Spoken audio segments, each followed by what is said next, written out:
Um estudo em vermelho. Parte 2, capítulo 6. Continuação das memórias do Dr. John Watson. A furiosa resistência por parte do nosso prisioneiro não parecia indicar nenhuma animosidade dele para conosco porque, ao se ver impotente, sorriu de modo afável e disse que esperava não ter machucado nenhum de nós durante a luta. Acho que pretendem levar-me para o posto policial, disse ele a Sherlock Holmes.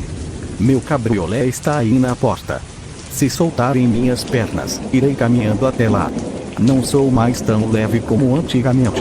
Grilson e Lestrade entreolharam-se, como se considerassem a proposta um tanto temerária, mas Holmes aceitou imediatamente a palavra do prisioneiro e afrouxou a toalha com que amarrara os tornozelos dele.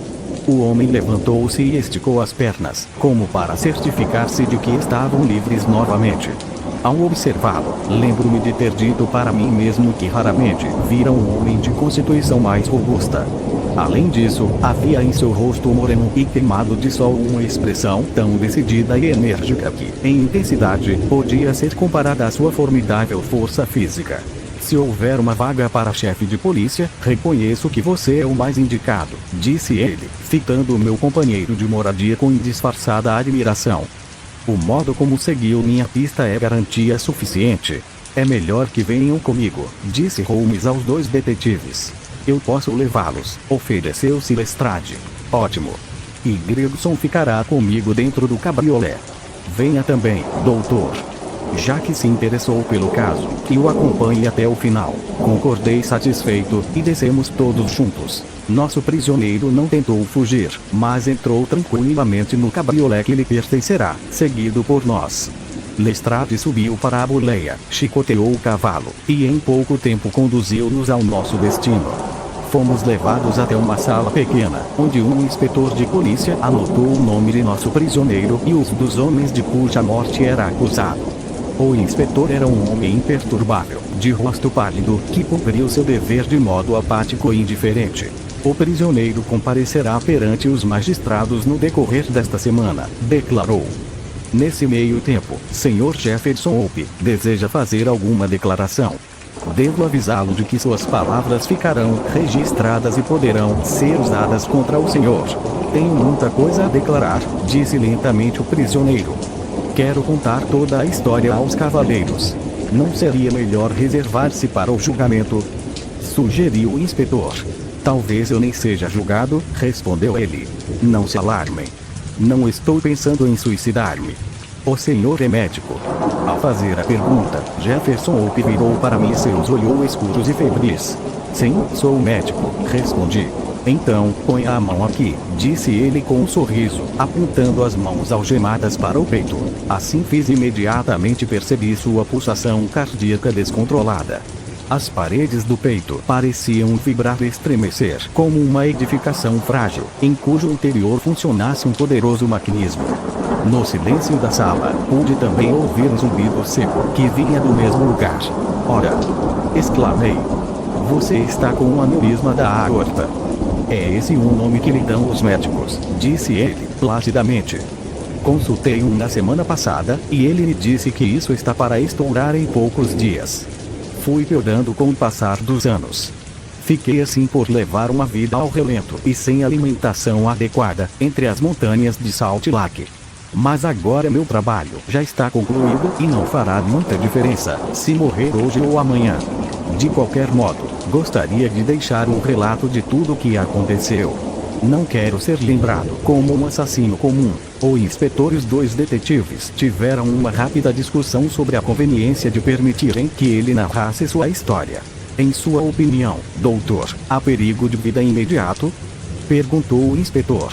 Tudo leva a crer que sim, respondi. Neste caso, visando ao interesse da justiça, nosso dever é tomar o seu depoimento, disse o inspetor. Pode fazer o seu relato, Sr. Hope, mas torno a avisar que suas palavras serão registradas. Com sua licença, gostaria de sentar-lhe, disse o prisioneiro, passando das palavras à ação. Esse aneurisma me deixa cansado com facilidade e a briga que tivemos há meia hora não melhorou em nada a situação. Estou à beira da sepultura, de modo que não iria mentir para os senhores. Cada palavra minha será a absoluta expressão da verdade, e para mim não faz diferença o modo como irão usar o que eu disser.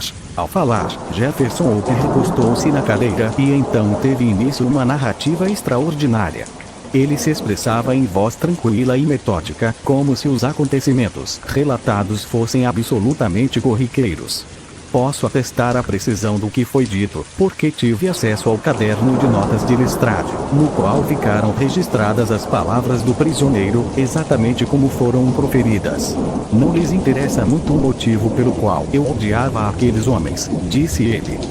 Basta saber que eram culpados da morte de 2 seres humanos, pai e filha, e que, por isso, haviam perdido o direito à própria vida. Após todo o tempo decorrido, desde que cometeram seu crime, seria impossível para mim apresentar acusação contra eles em qualquer tribunal. Mas eu sabia que eram culpados, de modo que decidi ser juiz, jurados e executor ao mesmo tempo. Os senhores agiriam da mesma forma, como homens de brio, se estivessem em meu lugar. A moça de quem falei ia casar-se comigo há 20 anos, mas foi obrigada a casar-se com esse Dreber, o que lhe despedaçou o coração e a matou. Tirei a aliança de seu dedo quando ela já estava no ataúde, jurando que os olhos agonizantes de Dreber se fechariam contemplando o anel, que seus últimos pensamentos seriam sobre o crime pelo qual era castigado. Levei a aliança sempre comigo e segui os dois, ele e seu cúmplice, através de 2 continentes, até agarrá-los. Eles esperavam que eu me cansasse e desistisse, mas não conseguiram. Se eu morrer amanhã, o que é bem provável, morrerei sabendo que cumpri minha missão neste mundo e que a cumpri bem. Os 2 morreram, e pelas minhas mãos. Não espero nem desejo mais nada. Os 2 eram ricos e eu era pobre, de modo que não era fácil segui-los. Quando cheguei a Londres, estava com os bolsos vazios, e percebi que precisava fazer alguma coisa para sobreviver. Conduzir cavalos e montá-los sempre foi tão natural para mim como caminhar, de modo que me apresentei ao dono de uma cocheira e logo consegui emprego. Deveria entregar-lhe uma determinada quantia semanal, e ficava com o dinheiro que sobrasse. Raramente sobrava grande coisa, mas dava para ir vivendo. O pior foi aprender a movimentar-me. Confesso que, de todos os labirintos já inventados, o das ruas desta cidade é o mais confuso. Mas eu tinha sempre comigo um mapa de Londres, e quando fiquei conhecendo a localização dos principais hotéis e estações, saí-me muito bem. Demorou algum tempo até que eu descobrisse onde moravam meus 2 cavalheiros, mas fui perguntando, aqui e ali, até que finalmente os encontrei. Estavam hospedados em uma pensão em Camberville, do outro lado do rio. Assim que os descobri, soube que estavam à minha mercê. Eu havia deixado a barba crescer e não havia possibilidade de me reconhecerem. Decidi rastreá-los e segui-los até chegar à minha oportunidade. Não os deixaria escapar desta vez.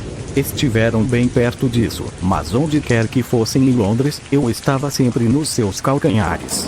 Às vezes eu os seguia no meu cabriolé, outras vezes a pé, mas era melhor da primeira forma, porque assim não se distanciavam muito de mim. Só nas primeiras horas da manhã ou tarde da noite é que eu conseguia ganhar alguma coisa, de modo que comecei a ficar atrasado nos pagamentos ao dono da cocheira. Mas, isso não me preocupava, desde que eu conseguisse pôr as mãos nos homens que perseguia. Mas os 2 eram espertos. Devem ter imaginado que havia uma possibilidade de serem seguidos, porque nunca saíam sozinhos e nem à noite. Fiquei atrás deles durante 2 semanas, dia após dia, e nunca os vi separados. Dreber ficava embriagado a maior parte do tempo, mas Stangerson estava sempre vigilante. Continuei a vigiá-los, de manhã à noite, sem jamais encontrar a menor oportunidade. Mas isso não me desanimou, porque algo me dizia que a hora estava próxima. Meu único receio era que esta coisa em meu peito pudesse estourar um pouco antes do tempo, impedindo que eu terminasse o trabalho. Uma noite, finalmente, quando eu subia e descia a Torquay Terrace, que é o nome da rua onde estavam hospedados, vi um cabriolé parar à porta da pensão. Pouco depois, algumas bagagens foram levadas para fora e, momentos mais tarde, surgiam Dreber e Stangerson. Os 2 entraram no cabriolé e afastaram-se. Chicoteei meu cavalo, sem perdê-los de vista e bastante aborrecido, temendo que fossem mudar de pouso. Os 2 saltaram na Euston Station. Deixei o garoto tomando conta de meu cavalo e os segui até a plataforma. Ouvi quando perguntaram pelo trem de Liverpool. O guarda respondeu que acabara de partir e que só haveria outro algumas horas mais tarde. Stangerson pareceu irritado com o contratempo, mas Drebber, pelo contrário, até parecia satisfeito. Cheguei tão perto deles, em meio à movimentação de passageiros, que ouvi cada palavra trocada entre os dois. Drebber disse que tinha um assunto particular para resolver e que se o outro esperasse, logo se encontraria com ele. Seu companheiro não gostou da ideia, discutiu, lembrando que haviam decidido ficar sempre juntos, mas Drebber argumentou que o tal assunto era delicado e que precisava resolvê-lo sozinho. Não entendi o que Stangerson respondeu, mas o outro começou a praguejar, lembrando que ele não passava de um empregado assalariado, cuja função era apenas servi-lo, e não dizer-lhe o que devia fazer. O secretário compreendeu que não adiantava insistir, ficando então combinado que se Drebber perdesse o último trem, deveria ir encontrá-lo no Hotel Halliday.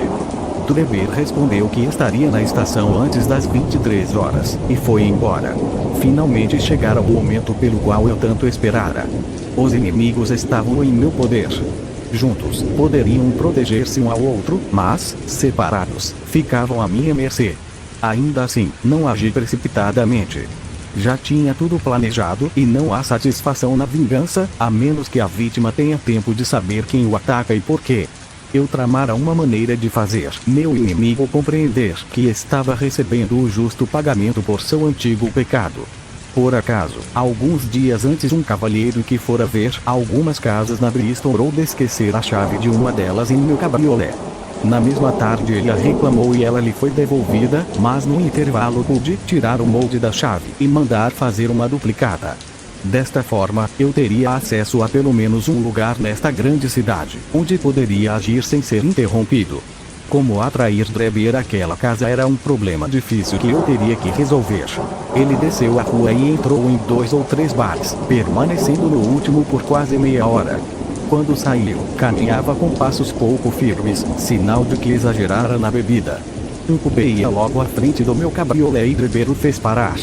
Passei a segui-lo tão de perto que o focinho do meu cavalo nunca ficou a menos de 1 metro de seu cocheiro durante todo o trajeto. Cruzamos a ponte de Waterloo e percorremos quilômetros e quilômetros de ruas até que, para meu espanto, estávamos de volta à rua da pensão onde ele se hospedara. Eu não podia imaginar qual era a sua intenção ao voltar àquela casa, mas segui em frente e estacionei meu cabriolé a uns 100 metros dali. Ele entrou no prédio e seu cupê foi embora. Por favor, dê-me um copo d'água. Estou com a boca seca de tanto falar. Estendi-lhe o copo e ele bebeu todo o conteúdo. Assim está melhor, disse. Bem, fiquei ali esperando durante uns 15 minutos mais ou menos, quando, de repente, ouvi um ruído como de pessoas voltando dentro da casa. Em seguida, a porta escancarou-se e surgiram 2 homens. Um deles era Drebber, o outro, o rapaz que eu nunca vira antes. O jovem agarrava Drebber pela gola e, chegando ao alto da escada, deu-lhe um empurrão e um pontapé que o lançaram quase no meio da rua. Patife! Gritou o rapaz, brandindo a bengala.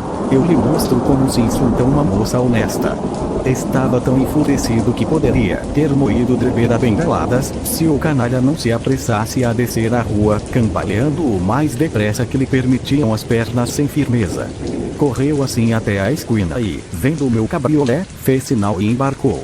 Leve-me para o Hotel Halliday, disse ele. Quando ele entrou no meu cabriolé, senti o coração pulsar no peito com tamanha alegria, que receei que neste último momento meu aneurisma não suportasse a tensão. Segui lentamente pela rua, pensando na melhor atitude a tomar. Poderia levá-lo diretamente para o campo e, em alguma estrada deserta, ter minha última entrevista com Drebber. Já estava quase decidido a fazer isto, quando ele próprio resolveu o problema para mim. Novamente dominado pela ânsia de beber, ordenou-me que parasse diante de um bar. Ele desceu e entrou, recomendando que ficasse à sua espera. Ficou ali até a hora em que a casa fechou. Ao sair, estava tão embriagado que tive certeza de que não haveria possibilidade de me escapar. Não pensem que minha intenção era matá-lo a sangue frio.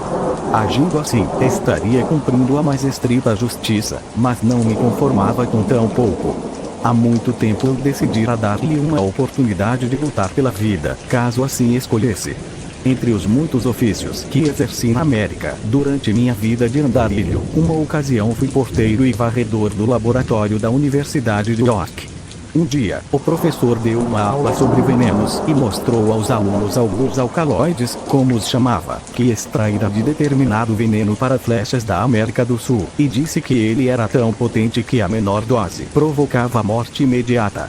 Localizei o frasco em que era guardado aquele preparado e peguei uma pequena quantidade, depois que todos se retiraram. Eu tinha alguma prática como farmacêutico, de modo que transformei aquele alcaloide em 2 pequenas pílulas solúveis. Pus cada uma delas em uma caixinha, juntamente com uma pílula idêntica, mas feita sem o veneno. Decidi que quando chegasse o momento do encontro com meus 2 cavalheiros, cada um escolheria a sua pílula e eu ficaria com a restante. Seria um método igualmente mortal e muito menos barulhento que um revólver disparado através de um lenço. Daquele dia em diante, sempre carreguei comigo as caixinhas com as pílulas, e agora chegara o momento de usá-las. Estava mais perto de 1h que de meia-noite. Era uma noite horrível, gelada, com um vento furioso, e chovia a cântaros. No entanto, por pior que fosse o tempo lá fora, por dentro eu estava eufórico, a ponto de desejar gritar de pura exultação. Se algum dos senhores já sonhou ardentemente com uma coisa durante 20 longos anos, de repente, a tem ao alcance da mão, compreenderá como eu me sentia naquele momento. Acendi um charuto e dei algumas baforadas para acalmar os nervos, mas minhas mãos tremiam e as têmporas latejavam de excitação. Enquanto dirigia o cabriolé, podia ver o velho João Ferrer e a doce Lucy sorrindo para mim, do meio das trevas, tão nitidamente como agora eu os vejo aqui nesta sala. Durante todo o trajeto, eles permaneceram na minha frente, um de cada lado do cavalo, até que parei diante da casa em Bristol Road. Não havia viva alma por perto e não se ouvia som algum, a não ser da chuva caindo. Quando olhei pela janelinha do cabriolé, vi Dreber encolhido no assento, dormindo seu sono de bêbado. Eu o sacudi por um braço. Está na hora de descer, avisei. Muito bem, cocheiro, respondeu. Acho que ele pensou que tínhamos chegado ao hotel que mencionara, porque saiu sem dizer mais nada e me seguiu pelo jardim. Tive que caminhar a seu lado para ampará-lo, porque não se sustentava direito nas pernas. Quando chegamos à porta, eu a abri e o fiz entrar na sala da frente. Dou-lhes a minha palavra de que, durante o tempo todo, pai e filha iam caminhando à nossa frente. Está escuro como o diabo, disse ele, arrastando os pés. Logo teremos luz, falei, riscando um fósforo e acendendo uma vela de cera que levara comigo.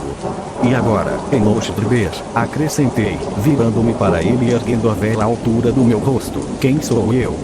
A princípio, ele me fitou como uma expressão apática e embriagada, mas depois o horror brotou em seus olhos e distorceu suas feições, sinal de que me identificara.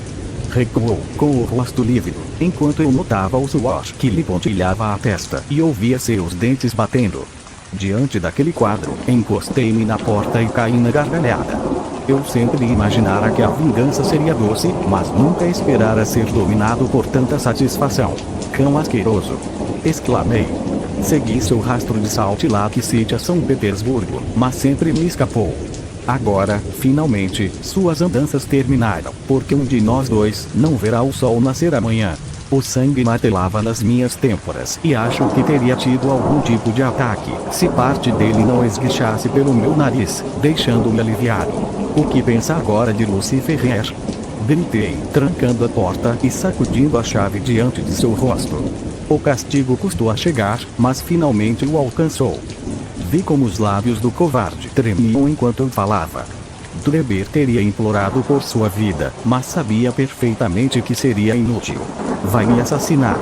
Ele gaguejou. Não haverá nenhum assassinato, disse. Desde quando matar um cão danado é assassinato? Que piedade você teve com a minha infeliz noiva, quando a arrancou de perto do túmulo do pai trucidado e a levou para o seu harém amaldiçoado e indecente?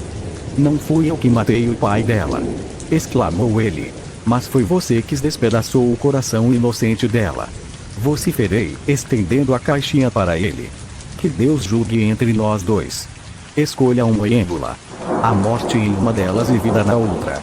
Ficarei com a que você rejeitar. Vejamos se existe justiça na Terra ou se somos governados pelo acaso. Acovardado, ele tentou fugir, entre gritos alucinados e súplicas por misericórdia, mas puxei minha faca e a encostei em sua garganta até ele obedecer-me. Engoli a pílula restante e ficamos de pé, frente a frente, por um minuto ou mais, esperando para saber quem viveria e quem morreria. Jamais poderei esquecer a expressão que surgiu no rosto dele, ao sentir as primeiras pontadas de dor, anunciando que o veneno estava em seu organismo. Ri quando vi aquilo, e então suspendi a aliança de Lucy diante de seus olhos. Foi apenas por um rápido instante, porque a ação do alcaloide é fulminante. Um espasmo de agonia contorceu-lhe as feições. Ele estendeu as mãos para a frente, cambaleou e então, com um grito rouco, caiu pesadamente no chão. Virei-o com o peito e a mão sobre seu coração. Não senti nada. Dreber estava morto. O sangue estivera correndo do meu nariz, mas eu nem percebera. Não sei a que atribuir a ideia que tive de usá-lo para escrever na parede. Talvez fosse o desejo malicioso de lançar a polícia em uma pista falsa, porque me sentia alegre, bem-humorado. Recordei o caso de um alemão encontrado morto em Nova York, com a palavra Rache escrita acima dele. Na ocasião, os jornais atribuíram aquilo a sociedades secretas. Imaginei que, como aquilo confundira os nova-iorquinos, confundiria também os londrinos. Então, molhando o dedo em meu sangue, escrevi a mesma palavra em um lugar conveniente da parede. Voltei depois para meu cabriolé. A rua continuava deserta, porque era uma noite horrível. Já havia percorrido uma certa distância quando, ao pôr a mão no bolso onde costumava guardar a aliança de Lucy, dei pela falta dela. Fiquei completamente aturdido, porque era a única recordação que restara dela. Imaginando que devia tê-la deixado cair quando me debrucei sobre o corpo de Dreber, voltei, deixei o cabriolé numa rua lateral e, numa atitude ousada, fui até a casa, porque eu estava disposto a tudo, menos a ficar sem aquela aliança. Ao chegar lá, quase esbarro em um policial que ia saindo, e só consegui afastar-lhe as suspeitas, fingindo estar completamente embriagado. Foi assim que Enoch Dreber morreu. Agora, tudo o que eu tinha a fazer era dar o mesmo castigo a Stangerson para que ele pagasse sua dívida com John Ferrier. Eu sabia que ele estava hospedado no Hotel Alidai, e perambulei pelos arredores o dia inteiro, mas ele não saiu nenhuma vez. Imagino que suspeitasse de algo quando Dreber deixou de ir ao seu encontro. Stangerson era esperto, nunca afrouxava a guarda. Mas se pensava que podia livrar-se de mim ficando dentro do hotel, estava redondamente enganado. Logo descobri qual era a janela de seu quarto. Na manhã seguinte, usando uma das escadas que eram deixadas na alameda atrás do hotel, entrei no seu quarto quando o dia mal clareava. Acordei-o e disse-lhe que chegara a hora de prestar contas pela vida que tirara tanto tempo antes. Descrevi-lhe a morte de Dreber e dei a ele a mesma possibilidade de escolha das pílulas envenenadas. Em vez de aceitar a oportunidade de salvação que eu lhe oferecia, saltou da cama e pulou no meu pescoço. Para defender-me, dei-lhe uma punhalada no coração. De qualquer maneira, seu fim havia chegado, porque a providência jamais permitiria que sua mão homicida pegasse uma pílula que não fosse a envenenada. Tenho pouca coisa a acrescentar, felizmente, porque estou no fim das forças. Continuei trabalhando em meu cabriolé por mais 1 ou 2 dias, esperando juntar o dinheiro suficiente para voltar aos Estados Unidos. Estava parado no pátio da cocheira quando apareceu um garoto maltrapilho perguntando por um cocheiro chamado Jefferson Hope e dizendo que um cavalheiro precisava do meu cabriolé no 221B da Baker Street. Fui até lá sem desconfiar de nada. Sei apenas que, no momento seguinte, este jovem aqui me punha as algemas nos pulsos como uma eficiência que nunca vi na vida. Aí está toda a minha história, senhores. Talvez me considerem um assassino, mas garanto que sou um instrumento da justiça tanto quanto os senhores. A narrativa daquele homem havia sido tão emocionante e seus modos tão impressionantes que ficamos sentados calados e absortos. Os próprios investigadores profissionais, apesar de experientes em todos os aspectos do crime, mostraram-se francamente interessados na história de Jefferson Hope. Quando ele terminou, ficamos alguns minutos imóveis e num silêncio rompido apenas pelo ruído do lápis de Lestrade correndo pelo papel, enquanto dava o retoque final às suas notas taquigrafadas. Há apenas um ponto sobre o qual gostaria de ter mais informação, disse Sherlock Holmes, finalmente. Quem era o cúmplice que você enviou para recuperar a aliança, em resposta ao meu anúncio? O prisioneiro deu uma piscadela irônica para o meu amigo. Posso revelar-lhe os meus segredos, respondeu, mas não gosto de criar problemas para outras pessoas. Li o seu anúncio e pensei que tanto poderia ser uma cilada como poderia ser realmente a aliança que eu perdera. Meu amigo ofereceu-se para verificar em meu lugar. Sem dúvida, tem que admitir que ele se saiu muito bem. Sem sombra de dúvida. Exclamou Holmes com veemência. E agora, cavalheiros, observou gravemente o inspetor, devemos cumprir as formalidades legais. Na quinta-feira, o detido será levado ao tribunal e, naturalmente, deverão estar todos presentes. Até lá, serei o responsável por ele. Tocou uma sineta enquanto falava e Jefferson Hope foi levado por 2 guardas, enquanto eu e meu amigo deixávamos o posto policial e tomávamos um cabriolé para voltarmos a Baker Street.